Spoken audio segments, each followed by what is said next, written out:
Hi friends, இன்றைக்கி morning எந்திரிச்சு fresh up ஆனதுக்கப்புறம் கிச்சனுக்குள்ளே வந்து வாட்டர் நல்லா ஹீட் பண்ணிவிட்டு சைட்லேயே வந்து ரைஸும் வந்து வச்சாச்சு. வாட்டர் வந்து நல்லா பாயில் ஆகிடுச்சு. இப்போ இதை வந்து கிளாஸில் வந்து ஊற்றிக்கிட்டு இந்த கிளாஸில் வந்து நாங்கள் ப்ரஷ்ஷை வந்து வைப்பேன். இந்த மாதிரி ஹாட் வாட்டரில் ப்ரஷ் வச்சதுக்கப்புறம் தான் வந்து ப்ரஷ் பண்ணணும் அப்படின்ட்டு ஹஸ்பண்ட் வந்து சொல்லுவார். அதனால் டெய்லி மார்னிங் இந்த ப்ராசஸ் தான் வந்து ஃபஸ்ட்டு நடக்கும். இப்போ மணி வந்து ஒரு 6:45 போல் இருக்கும். பாருங்கள், டோர் ஓப்பன் பண்ணதும் எப்படி இருக்குதுன்னு சொல்லிவிட்டு நான் வந்து எந்த வேலையை வந்து செய்கிறதா இருந்தாலும் சத்தமே இல்லாமல் தான் செய்வேன். ஏன்னா தம்பி வந்து எந்திரிச்சிட்டுவான் அப்படின்னு சொல்லிட்டு இப்போ அதே பாத்திரத்தில் வந்து பாலை வந்து வச்சு மேலே வந்து இந்த ஸ்ட்ரெயினர் வச்சு நல்லா க்ளோஸ் பண்ணிவிட்டேன், எந்த டஸ்ட்டுமே வந்து படியாமல் இருக்கிறதுக்கு.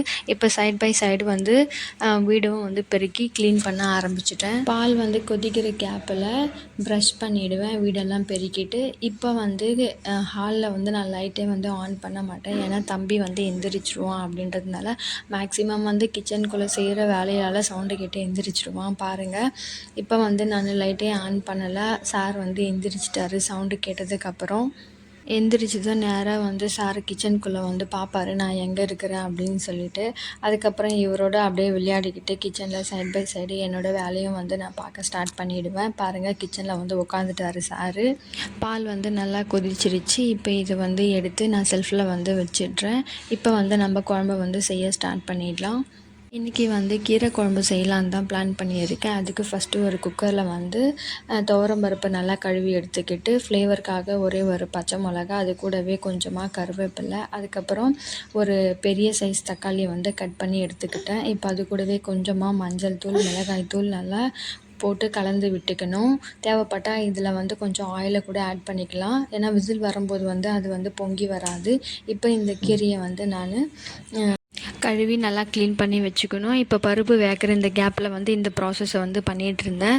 கழுவி நல்லா கட் பண்ணி வச்சதுக்கப்புறம் சைட் பை சைட் ரைஸும் வந்து நல்லா வெந்துருச்சு. இப்போ இதையும் எடுத்து வச்சாச்சு. பாருங்கள், பருப்பு வந்து நல்லா வெந்து வந்துருச்சு. இப்போ தாளிக்க வந்து ஸ்டார்ட் பண்ணிடலாம். அதுக்கு ஒரு பாத்திரத்தில் தேவையான அளவு எண்ணெய் ஊற்றிக்கணும். எண்ணெய் வந்து நல்லா சூடாகி வந்ததுக்கப்புறம் அது கூடவே கடுகு, சீரகம், கடலப்பருப்பு, உளுத்தம்பருப்பு இதெல்லாமே போட்டு நல்லா எண்ணெயிலேயே வறுத்துக்கணும். இதனோட நிறம் வந்து கொஞ்சம் மாறினதுக்கப்புறம் அது கூடவே வந்து ஒரு 3 பல் பூண்டை வந்து தட்டி வச்சுருக்கேன். அதையும் போட்டு நல்லா ஃப்ரை பண்ணிக்கணும். அது கூடவே 2 காஞ்ச மிளகா, அதுக்கப்புறம் கொஞ்சமாக கருவேப்பிலை சேர்த்து நல்லா வதக்கி விட்டுக்கணும். இப்போ இது எல்லாமே நல்லா வதங்கி காஞ்ச மிளகாவோட கலர் மாறினதுக்கப்புறம் கட் பண்ணி வச்சுருந்த கீரையை போட்டு நல்லா எண்ணெயிலேயே வந்து ஃப்ரை பண்ணிக்கணும். இது எண்ணெயிலேயே கொஞ்சம் நல்லா வதங்கி வரணும். இப்போ லிட்டை போட்டு நல்லா க்ளோஸ் பண்ணிவிட்டு நல்லா வதக்கிட்டேன். பாருங்கள், இப்போ நல்லா வதங்கி வந்துருச்சு. இப்போ இந்த ஸ்டேஜில் இது கூட நம்ம ஆல்ரெடி வேக வச்சுருந்த பருப்பை வந்து எடுத்து இதில் ஊற்றி நல்லா கலந்து விட்டுக்கணும். இப்போ இது கூட வந்து டேஸ்ட்டுக்கு தகுந்த மாதிரி சால்ட்டை வந்து ஆட் பண்ணி நல்லா கலந்து விட்டுக்கிட்டு லிட்டை போட்டு க்ளோஸ் பண்ணிவிட்டு கொஞ்சம் நல்லா கொதிச்சதுக்கப்புறம் இறக்கிட்டோம்னா சூப்பரான கீரை குழம்பு வந்து ரெடி ஆகிடும். இப்போ மார்னிங் பிரேக்ஃபாஸ்ட்டுக்கு வந்து டிஃபன் தான் வந்து ரெடி பண்ண போகிறேன். என்னென்னா இட்லி தான் வந்து செய்ய போகிறேன். பாருங்கள், மாவு வந்து நல்லா உப்பி வந்திருக்கு. இப்போ இது கூட கொஞ்சம் சால்ட்டை ஆட் பண்ணி நல்லா மிக்ஸ் பண்ணி எடுத்துக்கணும். இட்லி கூட தொட்டுக்க வந்து கலக்காய் சட்னி தான் வந்து செய்ய போகிறேன். கலக்காய் எல்லாமே நல்லா வறுத்து வச்சுட்டேன். இப்போ ஜாரில் போட்டு மிக்சியில் வந்து ஆன் பண்ணுற டைமில் பவர் வந்து கட் ஆகிருச்சு. இப்போ அது வர வரைக்கும் வெயிட் பண்ண வேண்டியது தான். இவ்வளோதான், இன்றைக்கி மார்னிங் ரொட்டீன் வந்து முடிஞ்சிருச்சு. பிரேக்ஃபாஸ்ட்டுக்கு வந்து இட்லியும் கலக்காய் சட்னியும், ஆஃப்டர்நூன் லஞ்சுக்கு வந்து சாதமும் கீரை குழம்பும் தான் வந்து செஞ்சுருக்கேன்.